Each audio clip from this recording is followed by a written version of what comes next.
Hi, I'm firefighter Warren Newens with Salt Spring Island Fire and Rescue. Today we're running a program called Burn It Clean. It's a short PowerPoint that will go over some highlights, reducing the original program from Burn It Smart, and we're going to focus on burning methods and firewood storage methods so that we're producing less smoke and emissions when we're burning home heating fuels. Find that safer, more efficient, and healthier.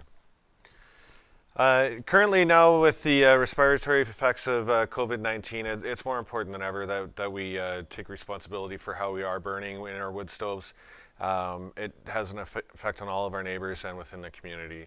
So it is the responsibility of everybody that's using wood heat to maximize the efficiency and reduce our pollution. If you're burning wood, have all three of these in your home: smoke detector, carbon monoxide detector, and fire extinguishers. Smoke from wood is unhealthy. Elderly and children and anybody with respiratory ailments, it's having an impact on them. So because we do use heating, wood for heating, all of those emissions coming off of that do have an impact and effects on other people. So how to avoid breathing in wood smoke? Ensure that heating system is well maintained. Have a wet certified professional take a look at your system and have an annual maintenance on it. Get that chimney swept and have them inspect all of the parts. Burn only seasoned wood. Dry wood burns at a high hot heat and produces a lot less smoke and creosote to line your chimney. Never let the fire smolder. We always want to keep it bright with some flame. And avoid opening the door on a full fire. Every time we open up that door, we're changing the venting, and then we'll get a puff of smoke coming back inside the home, and everybody will be breathing that in inside the house. So we want to make sure we avoid that and learn to burn without smoke, which we'll focus on in the next few slides. Look after your firewood. Poor quality wood means a poor quality fire. Nice dry firewood is going to have a higher heat release rate, and you'll get more efficiency out of each split block of wood. So now's the time. Prep that wood in the spring. Have it all cut to length, split.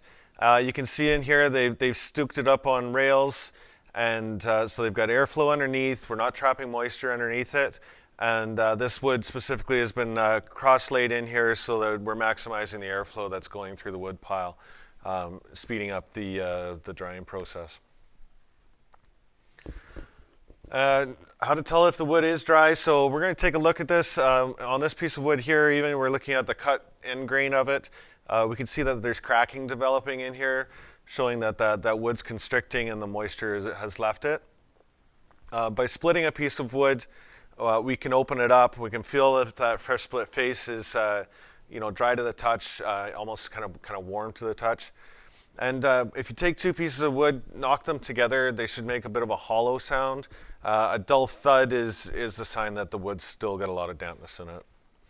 And if in doubt, let's burn some of it. If it makes that hiss or sizzling sound, it's definitely a sign that you got too much moisture in that wood. We could focus on the best woods to burn. Honestly, people are going to go to the woodlot that's close, and being on the west coast here, we've got a lot of fir, cedar, arbutus, whatnot. Different types of woods are better for different types of fires. The cedar is great to get the fire started. Burns pretty fast. It's a lighter wood.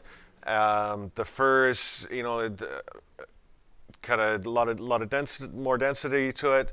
And that will probably be good for continuously burning fire. And if you like more hot coals type of fire, your arbutus it's a harder wood. It's going to take longer to dry out and split. But what happens is that hard wood it's going to provide a longer bed of coals for you and more of a longer burn due to its density. Also take a look at the pitch content in the wood, in the firewood. Big pockets of pitch, it almost burns like a resin. It'll burn off really, really black and create a lot of smoke and creosote for your chimney. and also what's being discharged outside. So avoid high-pitch content woods. And like I say, have a mix of woods. Some are great for kindling and then getting the fire going, and then for sustaining that fire, go to maybe a denser piece of wood. The wood that you burn is, you put, poor quality wood in, you're going to get a poor quality product out. Anything that's got infestation of insects or, partially rotten or moldy, just think about that. You'll be storing a bit of that wood inside your home as well, so you'll be exposing everybody in your house to all of that. So be mindful of it. And this wet, punky wood, it's not going to release the same heat as a nice, dry, firm piece of wood. Things to burn: clean, seasoned firewood, and just enough newspaper to get that fire started. This is not your recycling program. This is not a means of getting rid of garbage by any means.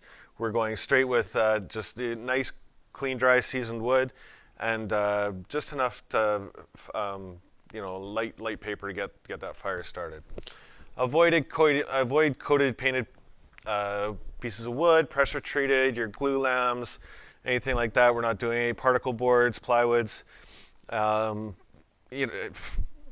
I've seen everything from foam trays go into there. People are burning off stacks of paper, shoe boxes, what have you. No garbage, no getting rid of cardboard, and do not burn unseasoned wood. Any of this stuff is all going to add, as it burns, it's all going to add to the buildup on the inside of your chimney, and also it's producing toxins into the environment. Okay, so we got 6 steps for burning without making smoke. We definitely want to be burning hot, bright fires. We'll touch a bit more on all of these. We'll talk about raking out the coals, burning in cycles. So this will be a bit of a new concept for many people. We'll show you how to go over that. Smaller loads and milder weather. Just it's basically thinking about basing your fire on how cool is it, and how much do we need to take that chill off for the inside of our house. We're going to let the space cool down a little bit before we reload that firebox, and then fire each load hot before we dampen down the airflow into it. Okay, so hot, bright fires, keep that wood flaming until it is reduced to charcoal. So we can, we can sort of starve off a bit of the oxygen. We definitely don't want to choke the fire. So we want to reduce that oxygen intake, maintain a good flame on it, and then we want to, just keep that flame rolling. We don't want it to be down at that point where it's sort of smoldering away. As I say, with the smoldering fires, it's just a waste of wood, and it creates a lot of excess smoke. Before reloading, basically rake out your coals. So in this picture here, they're taking out the ash. They're bringing the coals to the front of the firebox, stacking the wood in behind the coals. So when when the air flows over, the heat from the coals is going to draw back over top of the freshly placed load in there, and then recreate that heat and kick up the burn on it. As I say, when we clean all those ashes out, we're going straight into a metal bucket. This is a critical point. We want to put it in there. What we do with that metal bucket, it goes out, the ashes get dumped into a safe receptacle. Do not store that bucket on a wooden deck or on anything that can draw the heat out of that. There may be real hot spots in there. We've been to plenty of calls where they've been improperly stored, even though that you're in a metal bucket. It can radiate that heat in and cause scorching on decks, or worse, even flash up a fire. So steel bucket, avoid the cardboard boxes. How you look after all your ashes is very important once they're outside of the firebox. Burning in cycles. So let's get away from adding 1 or 2 pieces of wood every hour to keep that fire sort of rolling. We're going to burn a hot fire, a smaller fire, we'll get it going, burn it hot, high heat, let it burn down. As the room cools a little bit, that's when we'll start thinking about getting our next fire going. We'll rake the coals to the front of the bed, stack in your wood in behind the coals, close it up, let that fire burn hot again, and then we can dampen it down and then control our fire that way. So at the beginning of a cycle, when the wood's placed in, And then the cycle ends when that load is reduced right down to the same size coal bed. Smaller loads in mild weather. So yeah, how much fire do you need to heat up your house? We're coming out of fire season right now. Probably in most cases we just need something to take the chill off. We don't need to be feeding a fire and running through a bunch of firewood, well into the evening and packing it up for the whole night.